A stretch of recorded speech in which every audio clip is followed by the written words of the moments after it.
Resto Geek. Et chers enfants, nous sommes réunis ici aujourd'hui. Aucun absent ou retardataire, mais c'est merveilleux. Tu vas voir ici, c'est un peu la colo. Retire-toi, vil démon infernal, créature des abysses. Après... Tarte à la rhubarbe de monde d'incroyables séries. Tardis, pour faire court. Continuons dans le monde de l'animation parce que c'est l'heure du duel. À l'occasion de la sortie VF, presque 10 ans après la fin de la sortie du film original. Presque, ouais. Presque 9 ans, je crois. Stalas a regardé en tant que grand fan, en tant que grand... C'est le dernier film Yu-Gi-Oh qui me manquait, putain. Et le film Yu-Gi-Oh! The Dark Side of Dimension. Le dernier qui me manquait, c'est bon, j'ai vu toute la collection de Yu-Gi-Oh! Maintenant, est-ce que je me souviens de tous? Non. Parce qu'ils sont vieux. Donc effectivement, je me permets une facilité, puisque comme a dit Tipo, le film est sorti en 2016, donc c'est pas réellement un truc récent. Ouais, mais il est sorti en VF. Encore, oui, donc c'est pour ça que je me permets la facilité. Encore que, pour un film qui est sorti il y a 10 ans, l'animation, elle tabasse beaucoup de trucs. Ouais, je suis d'accord. Donc il est sorti cet été, au début juillet, pardon. Début juillet, et on retrouve effectivement les... Attends, ça a coupé. Et on retrouve les indescriptibles voix françaises originales. Là, ce qu'on pourra entendre, c'est notamment Nessim Guetta qui double Seto Kaiba. Mais on a aussi Yugi Moto avec Laurent Sao, qui doublait les deux, Yugi d'ailleurs, Atem et Yugi. Et pour en citer un troisième, Bruno Mulnart, qui double Joey notamment. Bon, Joey étant très peu présent dans enfin, je vais en revenir, mais Joey étant très peu présent dans le film, c'est un peu dommage de l'avoir pris. Bon. Bah non, c'est toujours bien d'avoir fait le clin d'œil et d'avoir repris le bon doubleur. Oui, non, mais tous les doubleurs sont de retour, hein, même Théa et... Même s'il a que 2 répliques. C'est pas dans ce sens-là, je vous ai dit qu'il aurait pu être plus exploité. Mais je vais y venir. Ah, ok. Ah non, c'est bon, j'ai encore un peu de temps. Avant la grande réplique. Ouais, elle va pas tarder, on va l'attendre. Et Kaiba a réussi à les faire émerger. Invoquer Obélisque, serviteur du pharaon. Quel tour de force! Yugi. C'est le moment où j'active l'effet d'Obélisque. Je choisis de sacrifier mes 2 monstres pour pouvoir t'infliger un sérieux revers, avec des dommages équivalents au point d'attaque d'Obélisque. C'est impossible! Ces effets sont censés être annulés! Obélisque n'est pas un monstre. C'est un dieu. Oh. Impact du poids divin!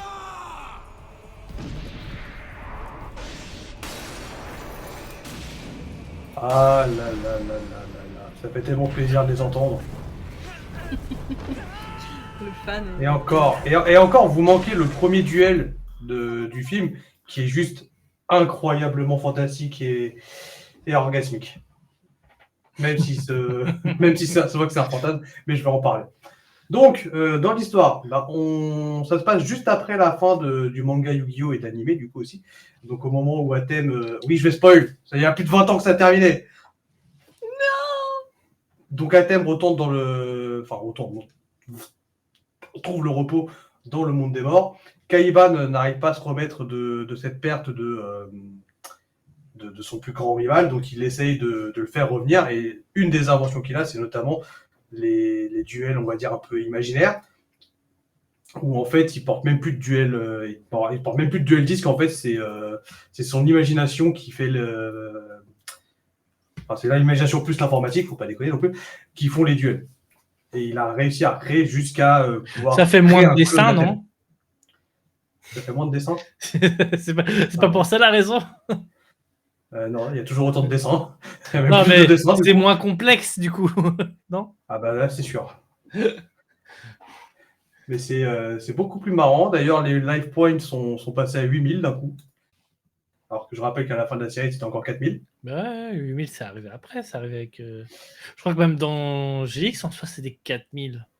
Pour oui, GX, c'était encore 4000. Ouais. Pour l'anime, je crois. Je crois que dans les règles, c'était passé à 8000, mais justement, ils ont repris les règles de l'époque. Enfin, de l'époque, de 2016. Donc déjà 8000. Puisque nous, on était déjà à 8000 il y a un bon bout de temps.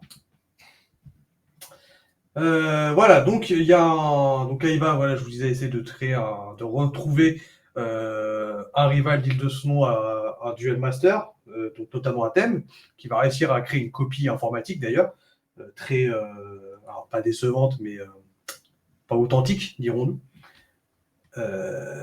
Et j'en parlerai après. Et on retrouve aussi à côté Yugi et compagnie, donc Zoé, machin, qui continuent leur vie au lycée, puisque je rappelle que ce sont des lycéens, mine de rien. Et notamment, on approche de la fin de la scolarité, puisque leur fin de lycée, c'est ce qui se passe à la fin du film. Donc on est vraiment très proche de leur séparation. Et dans cette classe, il y a un nouvel arrivé, dont je ne me souviens plus du nom. Je crois qu'il s'appelle Diva. Mais je crois qu'il ne se prononce pas comme ça. Bref, on s'en fout. Il y a un nouvel élève qui apparaît, et ce nouvel élève, on remarque vite que non seulement personne ne se souvient spécialement de lui de quand il est arrivé, donc déjà ça pue, mais qu'en plus de ça, il arrive à faire disparaître les gens grâce à des enfants qui pop d'une autre dimension. Voilà. Et on va vite apprendre que Une journée normale dans la vie de Yugi. Voilà, complètement. D'ailleurs, en parlant de Yugi, c'est lui la cible de ce mec, puisque en fait, il veut éliminer Yugi pour que le pharaon ne puisse pas revenir. Il veut quoi? Éliminer Yugi pour que le pharaon ne puisse pas revenir. C'est bien ce que j'avais entendu. Ça, c'est vraiment le truc, le point d'orge du truc, c'est je veux tuer Yugi parce que si le pharaon revient, on est tous condamnés. Et quand je dis tous, c'est pas la planète, hein. C'est vraiment le groupe d'enfants qui sont en fait des élus et qui sont censés partir dans un monde meilleur si le pharaon ne revient pas. D'accord. Alors pourquoi le pharaon reviendrait? Hey, fan service ou pas fan service? D'ailleurs, en parlant de fan service, donc je vous ai parlé du premier duel. Donc le premier duel, c'est un test du nouveau mécanisme de duel de Kaiba, dans lequel il affronte Athème. Et là où on voit qu'effectivement c'est un fantasme, c'est que Kaiba bat Athème. Alors on se dit, effectivement, il n'est pas revenu, Yugi. Parce que sinon, il t'aurait défoncé les Kaiba. Comme il le fait tout le temps, sauf une fois. Mais il avait triché, ça compte pas. Il est beaucoup trop fan. Va au but. Non, franchement, non, le film est très cool à regarder. Alors, il est, par contre, attendez-vous, si jamais vous accrochez pas, arrêtez-le vite, parce que il dure un peu plus de 2 heures. Ah, quand même. Donc, moi qui suis un grand fan, forcément, j'ai pas boudé mon plaisir et il m'a pas semblé long. Je vais me dire, au bout d'un moment, je suis sorti 2 heures, j'ai fait 23h30. Ah! Bon, je vais faire ma partie. Je vais jouer à mes jeux vidéo demain, hein, parce que là, il faut que j'aille me coucher.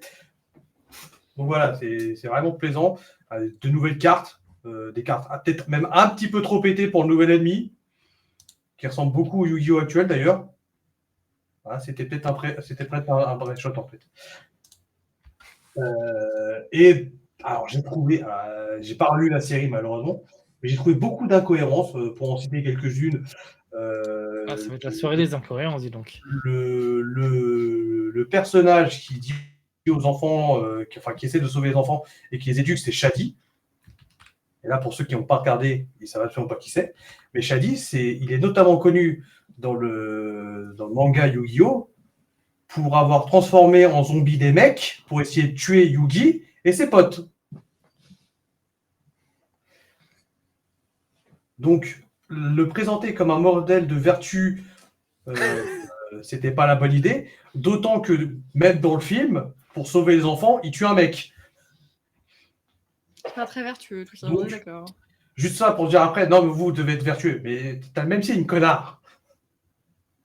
Voilà, bon, d'autres incohérences, il y a le père de Byakuya qui normalement trouve l'anneau millénaire complètement par hasard. En fait, ça fait comme si le destin voulait que l'anneau arrive à Byakuya.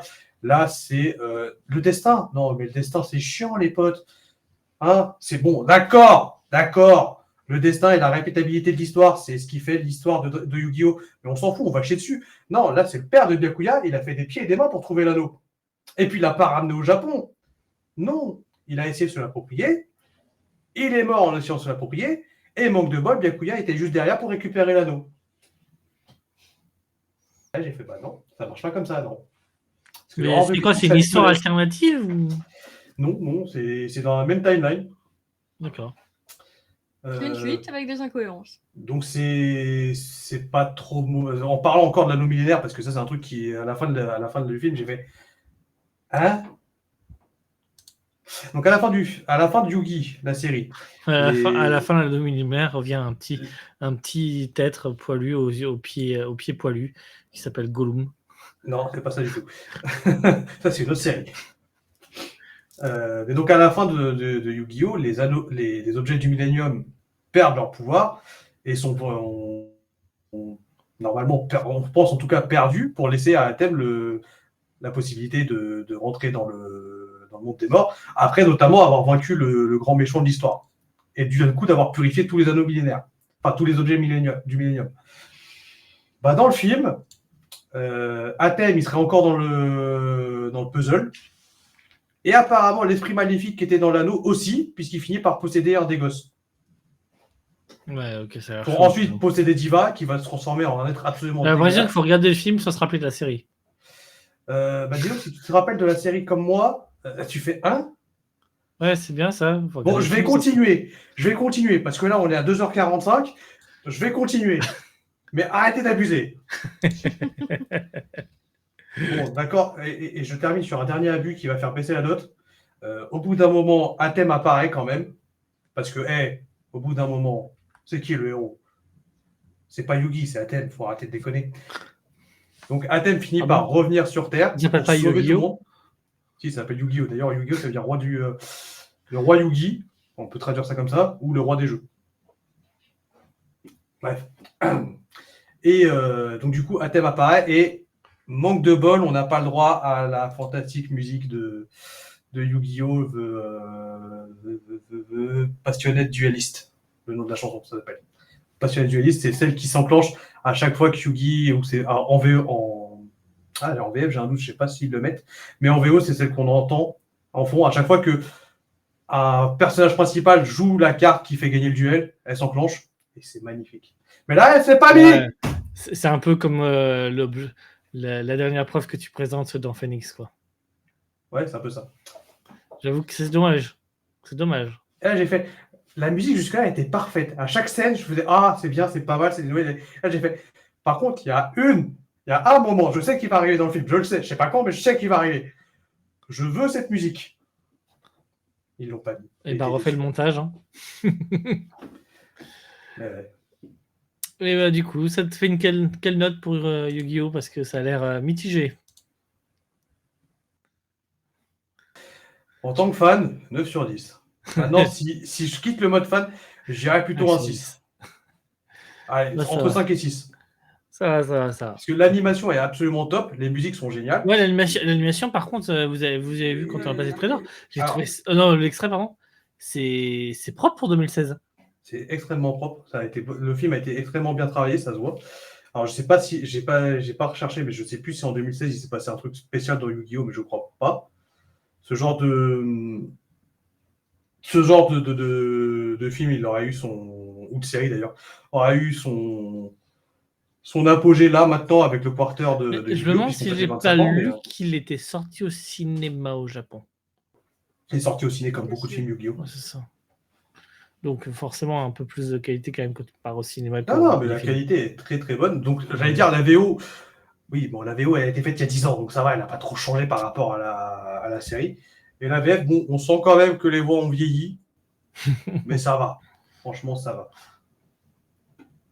Juste, on regrettera, oui, c'est ça que je voulais dire. On regrettera que Jonichi ou Joey en VF servent à quasiment rien dans le film, à part à un moment où en fait il est envoyé dans une autre dimension. Et il arrive à revenir grâce au Shonen Spirit et à l'amitié qui le relie à Yugi. Bouge pas le spirit. Bon, bref. Voilà, c'est exactement ce que j'ai noté. Et ben merci Stalas.